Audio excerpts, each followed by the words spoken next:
जनपद पंचायत खड़गवा के क्षेत्र क्रमांक 12 ले जनपद सदस्य महिला प्रत्याशी श्रीमती रीना सुनवानी दीदी जिला झोपड़ी छाप चिन्ह वोट दे करके भारी बहुमत ले विजयी बना हो, विजयी बना हो, विजयी बना हो।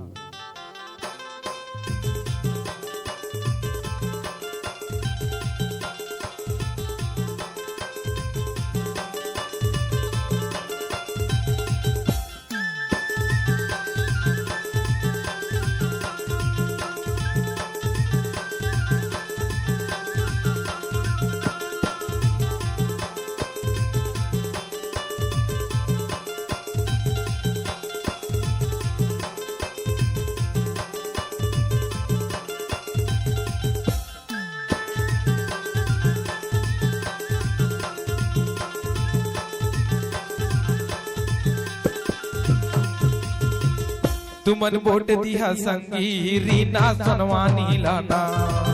तुमन वोट दिया संगी रीना सुनवानी लाना, तुमन वोट दिया संगी रीना सुनवानी लाना,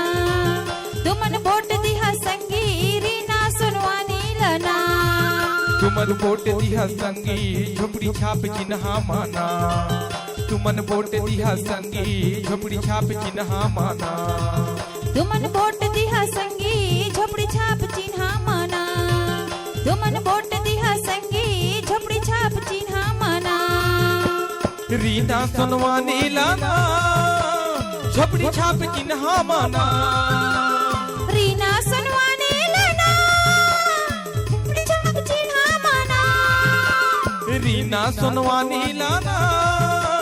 झोपड़ी छाप चिन्ह माना, रीना सुनवानी लाना झोपड़ी छाप चिन्ह माना। तुमन वोट दिया संगी रीना सुनवानी लाना, तुमन वोट दिया संगी रीना सुनवानी लाना, तुमन वोट दिया संगी झोपड़ी के छापे माना, तुमन वोट दिया संगी झोपड़ी के छापे माना।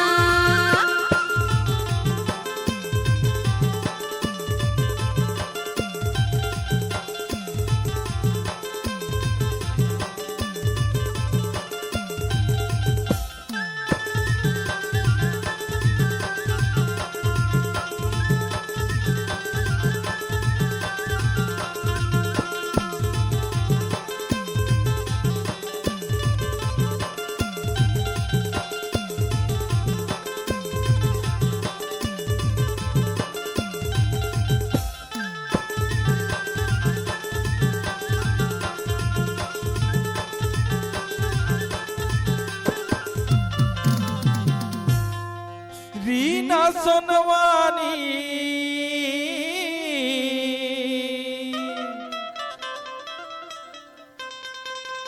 ये दीदी ला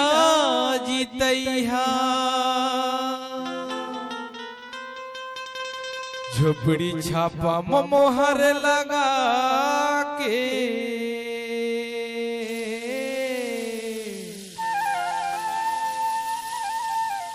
भारी बहुमत से जीतैहा, झोपड़ी छापा मोहर लगा के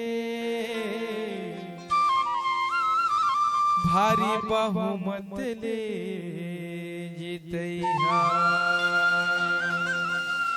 तुमन वोट दिया संगी रीना सुनवानी लाना, तुमन वोट दिया संगी रीना सुनवानी लाना, तुमन वोट दिया संगी झोपड़ी छाप चिन्ह माना, तुमन वोट दिया संगी झोपड़ी छाप चिन्ह माना। जन जन के दुलौरी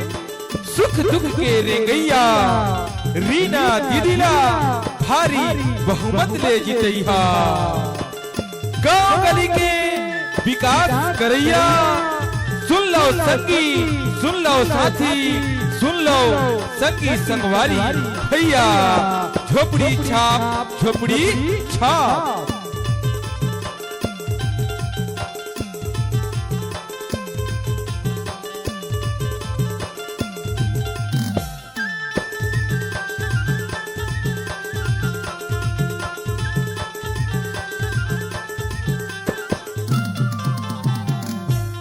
रीना सोनवानी दीदी के झोपड़ी छापे है ते हाजा सुख दुख के तो रहित वाहे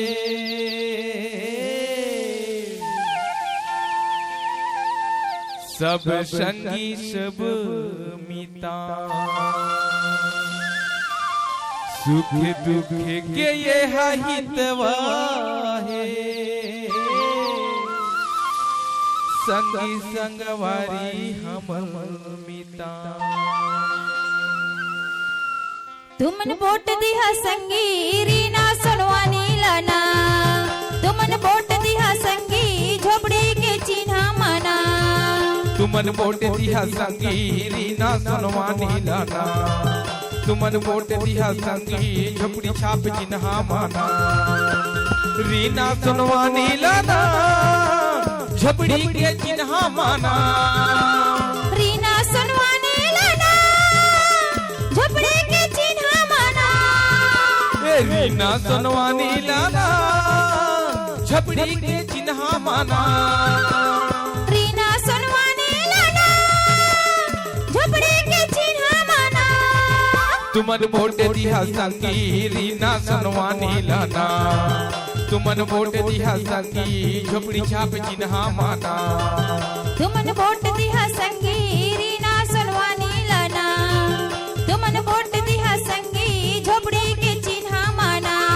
ये तुमन बोट दिहा संगी रीना सोनवानी लाना तुमन बोट दिहा संगी झोपड़ी छाप चिन्हा माना तुमन बोट दिहा संगी रीना सोनवानी लाना तुमन बोट दिहा संगी झोपड़ी सोनवानी लाना तुमन बोट दिहा संगी रीना सोनवानी लाना।